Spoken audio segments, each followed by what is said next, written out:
Today we will study Genesis 22 verses 1 to 24. A passage that shows the profound faith of Abraham and God's faithfulness.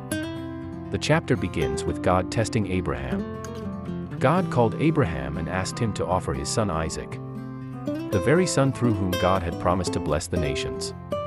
This was no ordinary test. It demanded complete trust, obedience, and surrender.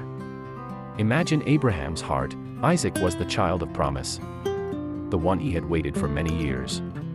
Yet, Abraham's eyes were fixed on God, not on the circumstances.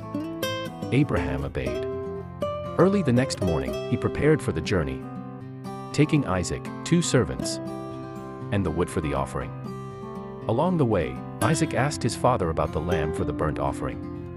And Abraham replied, "God himself will provide the lamb for the burnt offering, my son."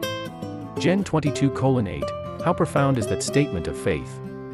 Abraham trusted God completely, even when he could not see the outcome. When they reached the appointed place, Abraham built the altar, arranged the wood, and bound Isaac. But just as Abraham raised the knife, the angel of the Lord called out, stopping him. God had seen Abraham's unwavering faith. A ram was provided as a substitute, and Isaac was spared. Here, we see clear types of Christ.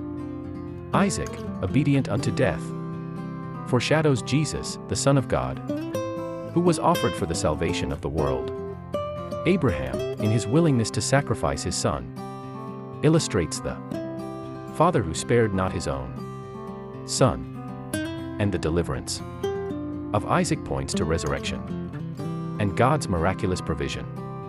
God then reconfirmed his covenant with Abraham, promising blessings, countless descendants, and that all nations would be blessed through his seed.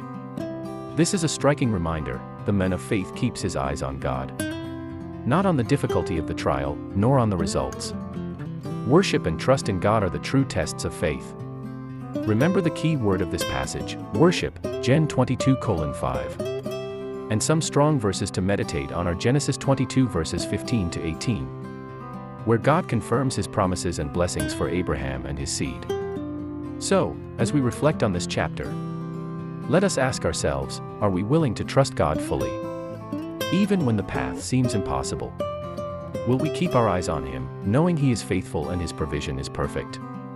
Let us pray for the grace to walk in Abraham's faith, to trust God in every circumstance, and to worship him in spirit and truth. Thanks for your watching.